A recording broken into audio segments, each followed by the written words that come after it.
Greetings from South Korea. I am Arirang News AI anchor.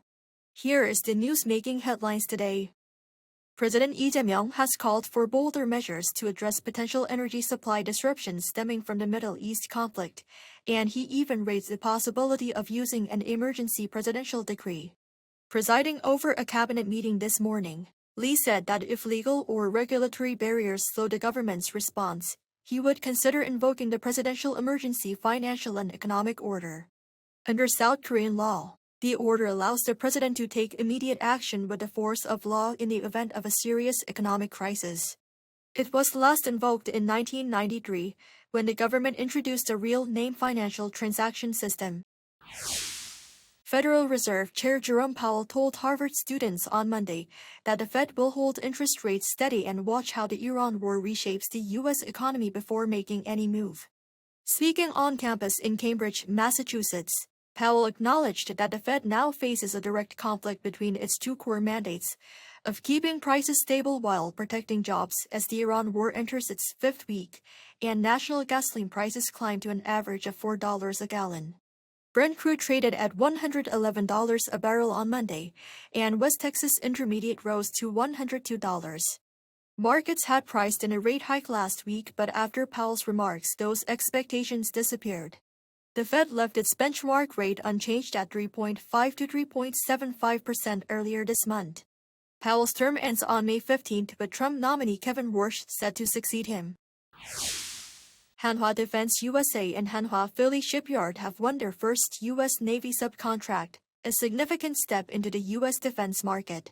The award is part of the Navy's next-generation logistics ship program, with Hanwha joining as a subcontractor to Vard Marine U.S. Under the deal, Hanwha will take part in early-stage development including market survey, concept design, and production planning. The company has invested over $200 million into the Philadelphia shipyard since late 2024 to expand its capabilities. The contract also includes options for additional design work and specialized studies as the program advances. South Korea saw a strong rebound in inbound tourism last month with 1.43 million foreign visitors, marking a 25.7% increase compared to the same period last year. According to data released Monday by the Korea Tourism Organization, the recovery trend has been particularly notable compared to pre-pandemic levels, with an overall jump of 19.1% compared to February 2019. The number of Chinese visitors increased 48% year-on-year as China celebrated its longest-ever New Year holiday period. In total, 2.7 million tourists visited Korea in the first 2 months of this year, up 19.6% compared to the same period last year, with the industry expecting even stronger growth in March. Mega hit boy band BTS have captured the #1 spot on the Billboard Hot 100 with their latest song Swim.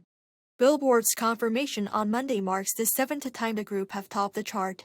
BTS first reached #1 with Dynamite 6 years ago. They are now only the 5th artist to achieve 7 #1 hits. BTS, through their agency, said they're deeply grateful to their fans for helping them achieve the record with their long-awaited album, adding that they hope the song Swim has brought listeners a sense of comfort and encouragement. BTS also topped the Billboard 200 chart with their latest album Arirang.